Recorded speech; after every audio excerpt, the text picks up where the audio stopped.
Today is day 15 of my instant ramen challenge, and I'm going to try and make ramen chips with Crab Rangoon Dip. I'm combining a couple of things I did last year, but of course trying to make it better. First, I'm blitzing these pancit canton hot chili noodles to make the flour tortillas. Last year I had big bits of the ramen in the mix, so I'm making sure to blitz for extra long this time. And I still have the measurements from last year that I'm going to follow. 113 grams of all-purpose flour, 48 grams of the ramen dust, 21 grams of wagyu fat, shout out to my brother for the wagyu, and a sprinkle of salt. I gotta remember to mix the dry ingredients before adding the wet. I'm using the dough hook on my stand mixer for this and just taking my time, adding warm water until it looks like it becomes the right consistency. I had to stop about 5 times to scrape the sides, but this turned out pretty good. For some reason, it was a lot less scary than last year. The texture was different as well. This time it was more moist and it was spongier. I placed that in a bowl, covered it, and then went to make my Crab Rangoon Dip. Whipped cream cheese, garlic, green onions, crab meat. So I usually use the imitation crab, but I thought, what the heck, it's an instant ramen challenge, let's splurge a little bit. Some salt,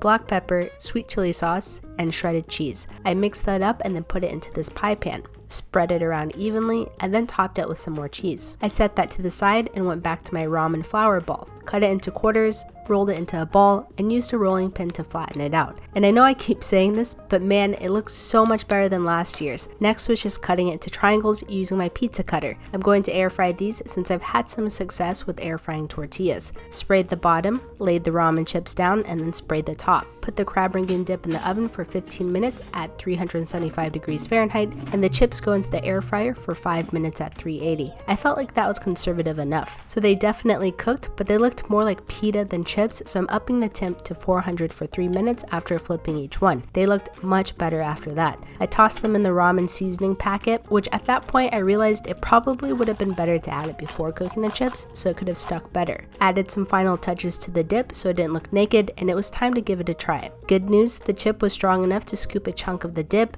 and it had a crunch to it, which was exactly what I was looking for. It's got substance to it, and I had trust in it that it wasn't going to break. Taste-wise, it wasn't the best. You could taste the instant ramen dry noodle, and that's not always the best taste. But the experiment worked, and I'm happy with how it turned out. I could also crush these up and sprinkle them over the top now that I think about it.